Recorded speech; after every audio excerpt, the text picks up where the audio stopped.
Welcome back dear listeners and students to my YouTube channel. आज हम लोग discuss करने वाले हैं पेरिस्टाल्सिस, जो एक बहुत ही इम्पोर्टेंट मैकेनिज्म है हमारे डाइजेस्टिव ट्रैक्ट के अंदर।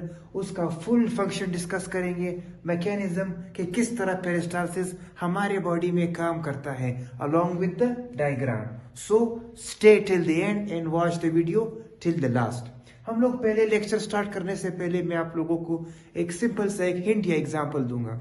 जब भी हम लोग कोई भी खुराक वगैरह, फ्लूइड वगैरह कोई भी चीज़ पीते हैं या जब भी हम लोग कोई भी खुराक खाते हैं, तो क्या आप लोग को ये लगता है कि उस खुराक को डायरेक्टली हमारे मैदे में डाला जाता है? नहीं, उसको आहिस्ता आहिस्ता पुश किया जाता है। फॉर एग्जाम्पल, हमारे माउथ से जब वो खुराक इंटर होती है, स्लोली स्लोली वो पुश होता है, फिर वो हमारे मैदे में आकर जमा होता है। अब ये जो खुराक पुश होती है ऊपर से नीचे तक, जब ये फूड पहुंचती है तो इसके पीछे कुछ खास मसल्स होते हैं। इस प्रोसेस को कहते हैं पेरिस्टाल्सिस। हम इसको डिफाइन करेंगे, the wave like muscular contraction, यानी वेव बिल्कुल लहरों की तरह हमारे जीआईटी यानी जो गैस्ट्रो इंटेस्टाइनल ट्रैक्ट है उसके मसल क्या होते हैं, इस तरह कंट्रैक्ट होते हैं। That propels the food and fluid into the digestive tract. जो हमारे खुराक या फॉर एग्जांपल कोई भी फ्लूइड, कोई भी चीज़ जो हम लोगों ने पी होती है उसको आगे की तरफ पुश करता है हमारे पूरे डाइजेस्टिव ट्रैक्ट यानी हमारे जो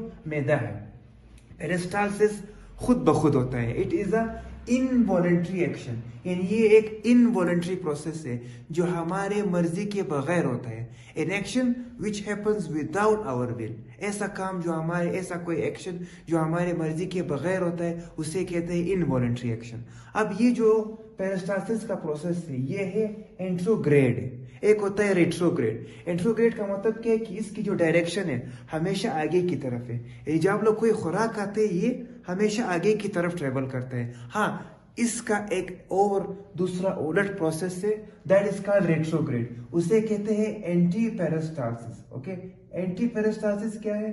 ये भी वेव लाइक कंट्रैक्शन होते हैं मसल्स के, लेकिन इसमें और हमारे पेरिस्टाल्सिस में डिफरेंस क्या है? मैंने कहा था पेरिस्टाल्सिस में हमारा खुराक आगे की तरफ मूव करते हैं, जबकि अगर हम लोग बात करें एंटी पेरिस्टाल्सिस की, जो पेरिस्टाल्सिस का अगेंस्ट है, उसके मुखालिफ प्रोसेस है, इसमें फिर क्या होता है कि हमारी खुराक भी मूव करती है लेकिन बैकवर्ड यानी पीछे की तरफ। तो उस प्रोसेस को हम लोग कहते हैं रेट्रोग्रेड। ओके, ये तो हो गया पेरिस्टाल्सिस का डेफिनेशन। अब ये अपना फंक्शन किस तरह करते हैं? पेरिस्टाल्सिस के हमारे बॉडी में बहुत सारे फंक्शंस हैं। यहाँ पर कुछ के फंक्शंस के नाम मैंने यहाँ पर लिखे, जो मेन वाले हैं मैंने उसको हाईलाइट किया हुआ है। एमडी-कैट एग्जाम के हवाले से ये बहुत ही इंपॉर्टेंट टॉपिक है, इसमें एमसीक्यूज इसी के दरमियान से वो एग्जामिनर आपको देते हैं। सबसे पहले आता है प्रोपोल्जन।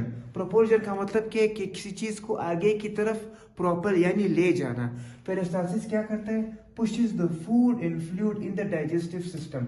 ये हमारी खुराक को या कोई भी चीज जो हम लोगों ने खाई है उसको हमारे पूरे डाइजेस्टिव सिस्टम में आगे की तरफ पुश करता है, यानी enabling digestion and absorption.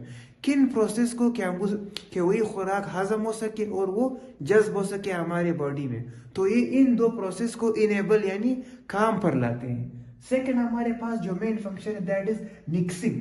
In the stomach in small intestine it mixes the food with the digestive juices. हमने पढ़ा है कि हमारे मैदे में देयर आर स्पेशल जूसेस, यानी डाइजेस्टिव जूसेस और एंजाइम्स होते हैं। जब भी हमारी खुराक उनके साथ ना मिल जाए तो हमारी खुराक बिल्कुल भी डाइजेस्ट नहीं होती।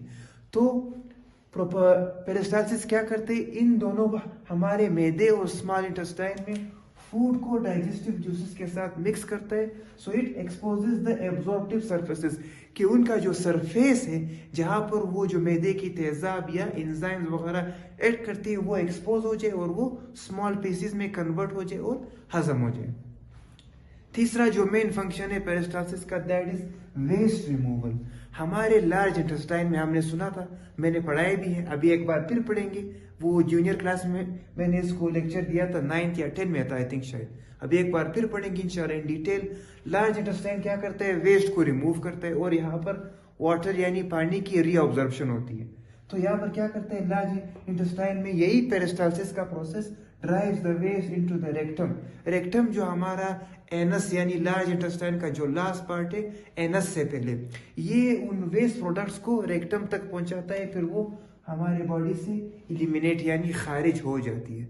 सो ये है पेरिस्टालसिस के फंक्शंस। अब आते हैं कि हमारे बॉडी के और सिस्टम्स में डाइजेस्टिव सिस्टम के अलावा, निज़ाम हाज़मे के अलावा क्या पेरिस्टालसिस किसी और जगह पर भी काम करता है? यस, हमारा यूरिनरी ट्रैक्ट, जिसे हम कहते हैं जो हमारा मुकम्मल पेशाब का जो निज़ाम है, जो हमारी किडनी से जो स्टार्ट होती है, फिर ये जो डक्ट्स होते हैं, इनमें क्या होता है पेरिस्टालसिस, जो इन मसल्स की कंट्रैक्शन की वजह से यूरिन को किडनी से ब्लैडर यानी पेशाब को हमारे गुर्दों से मसाने तक, जो हमारा ब्लैडर है वहां तक पेशाब को कौन पहुंचाता है? That is the work of peristalsis. यानी यही जो हमारे कंट्रैक्शन, जो हमारे यूरिनरी सिस्टम के जो मसल्स है वो कॉन्ट्रैक्ट होते हैं, जो यूरिन को किडनी से ब्लैडर तक पहुंचाता है। सेकेंड आता है हमारे पास बाइल डक्ट, जो बाइल पैदा करते हैं, which is a greenish fluid. हमारा बाइल गाल ब्लैडर में ये फॉर एग्जांपल यहाँ पर पैदा होता है, फिर ये यहाँ से ड्यूडेनम में जो पहुंचता है, जो स्मॉल इंटेस्टाइन का फर्स्ट पार्ट है, इसमें भी पेरिस्टालसिस के मसल्स की वजह से ही पहुंचता है। ये तो हो गए इसके अदर सिस्टम में इसका काम। यहाँ पर आप देख सकते हैं हमारा डाइजेस्टिव ट्रैक्ट है, दो तरह मैंने इसको बनाया है। एक में आप देख सकते हैं कि स्मूथ मसल्स की वेव लाइक रिलैक्सेशन हो रही है, मसल्स रिलैक्स हो रहे हैं, ये आपको दरमियान में बोलस नजर आ रहा है, जबकि दूसरे डायग्राम में आपको वही मसल्स क्या कर रहे हैं, कंट्रैक्ट कर रहे हैं। अब इनको हम लोग पढ़ेंगे जब इस मैकेनिज्म में। अब ये पेरिस्टालसिस का मैकेनिज्म किस तरह होता है, किस तरह ये काम करता है। सबसे पहले मसल कंट्रैक्शन, जैसे मैंने कहा था कि मसल कंट्रैक्ट होते हैं। हमारे डाइजेस्टिव ट्रैक्ट में दो तरह के मसल्स होते हैं, सर्कुलर एंड लॉन्गिट्यूडनल मसल्स। ये क्या करते हैं, ये हमारे डाइजेस्टिव ट्रैक्ट वॉल में मौजूद होते हैं। ये सबसे पहले कंट्रैक्ट होते हैं। पहले डायग्राम में अगर आप देखें, यहाँ पर हमारे स्मूथ मसल्स रिलैक्स हो रहे हैं, यानी बोलस जो आप देख रहे हैं नुआले से पहले वो क्या हो रहे हैं, रिलैक्स हो रहे हैं, जिसकी वजह से यहाँ पर आपका डाइजेस्टिव ट्रैक्ट की जो साइज है वो बढ़ जाती है। दूसरे डायग्राम में आप देख सकते हैं कि बोलस के पीछे वो कंट्रैक्ट हो रहे हैं, इस तरह सुकड़ रहे हैं। इसकी मेन रीजन क्या है कि वो उस बोलस को प्रोपल करे कि वो आहिस्ता आहिस्ता हमारे मैदे में ट्रेवल कर सके। यानी पहले आपको इस तरह रिलैक्स नजर आएंगे, सेकंड में आपको contract, relax contract, relax contract. Okay, इस तरह से हमारा जो फूड है वो आहिस्ता आहिस्ता हमारे डाइजेस्टिव ट्रैक्ट यानी मैदे तक पहुंच जाएगा। सेकंड जो इसका मैकेनिज्म है, वेव लाइक मूवमेंट। आप देख सकते हैं बिल्कुल पानी के लहर की तरह, जैसे समंदर में आपने सुना था लहर जो फ्लो करता है ना, यहाँ पर भी बिल्कुल वेव की तरह क्या होता है, the muscles are contracted, they creates wave like motion, pushes the contents alone. ये जो खुराक फॉर एग्जांपल यहाँ से लेकर यहाँ तक ये जो फूड हमारा ट्रेवल करती है, तो इसके मेन रीजन जो इसके पीछे the main reason is wave like contraction. यानी अगर ये वेव लाइक कंट्रैक्शन ना हो तो खुराक आगे की तरफ बिल्कुल भी नहीं जाएगी। लास्ट जो इसका मैकेनिज्म है इनवॉलंटरी, तो मैंने कहा था कि वो हमारे विल में नहीं है, इसको हमारा नर्वस सिस्टम कंट्रोल करते हैं। और सेकंड जो जगह है दैट इज माइंट्रिक प्लेक्सस। ये क्या है, हमारे डाइजेस्टिव ट्रैक्ट में दो किस्म के मसल्स होते हैं। आउटर जो है वो आपको लॉन्गिट्यूडनल इस तरह लंबा नजर आएगा, और जो इनर है वो आपको सर्कुलर नजर आते हैं। ये क्या करते हैं, ये हमारे डाइजेस्टिव ट्रैक्ट में यानी स्मॉल इंटेस्टाइन में इस तरह के दो किस्म के मसल्स है जो फूड या कोई भी खुराक को आगे की तरफ प्रोपल करते हैं। अब कॉमन एग्जांपल्स क्या है हमारे बॉडी में, कोई अगर आपसे पूछे, एमडीकेट एग्जाम में इस तरह एमसीक्यूज आ सकते हैं कि पेरिस्टालसिस के हमारे डेली लाइफ या हमारे बॉडी में कौन सी एग्जांपल आप देंगे। सबसे पहले स्वॉलविंग, जब भी हम लोग किसी खुराक को खाते हैं और उस खुराक को निगलते हैं तो उसमें हमारा पेरिस्टालसिस के मसल्स ही इन्वॉल्व होते हैं। ये ऐसे मसल्स है जिसमें एसोफेगस हमारी जो खुराक की नाली है ये कंट्रैक्ट करती है, फिर उसी पेरिस्टाल्टिक वेव मोशन जो आप देख रहे हैं यहाँ पर ना, लेयर की तरह जो उसकी मोशन है, उसके नतीजे में बोलस नीचे हमारे मैदे तक पहुंच जाती है। ये है स्वॉलविंग।